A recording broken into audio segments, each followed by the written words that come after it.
I stand here with 8 minutes in my hand in this venerable and rather magnificent institution. Perhaps what I should do is really try and pay attention to the arguments that have been advanced by the opposition today. Well, I stand to offer you the Indian example, Sir Richard.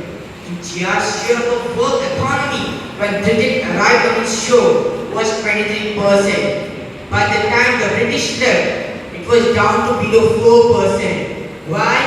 Simply because India had been governed for the benefit of Britain. Britain's rise for 200 years was financed by its depredations in India.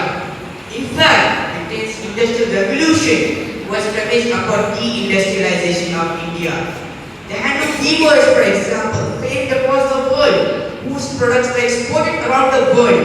Britain came right in, smashed their thumbs, broke their looms, and imposed tariffs and duties on their cloths and products.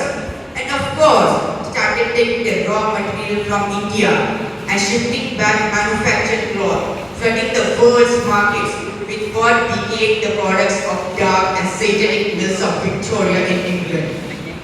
That meant that weavers in India became beggars. India went from being a world's famous exporter of finished cloth into an importer, went from having 27% of the world's trade to less than 2% by the end of the 19th century. The fact is that India was already Britain's biggest cash cow. Between 15 to 29 million Indians died in starvation in British-induced famines. During World War II, when 4 million people died, because Winston Churchill deliberately, as a matter of written policy, proceeded to divert essential supplies from civilians in Bengal to sturdy tummies and Europeans as reserve stockpiles. Pointing out that people were dying because of the decision, he previously wrote in the margins of file, "Why hasn't Gandhi died yet?" Violence and racism were the reality of the colonial experience, and no wonder that the sun never sets for the British Empire, because even God couldn't trust the English in the dark.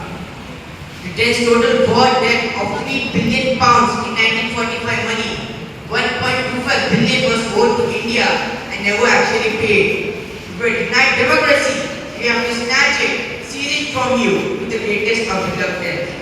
It was considered in India's case, after 150 years of British rule, that with limited franchise. The truth is that we never argued, especially that vast sum of money is needed to be paid, to whom it should be paid. The question is there a debt that Britain owes reparations?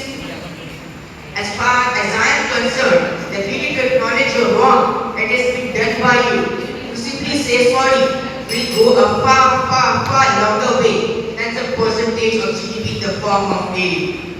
What is required, it seems to me, is accepting the principle that reparations are owed.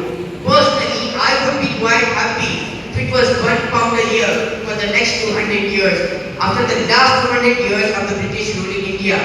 Thank you very much, Madam President.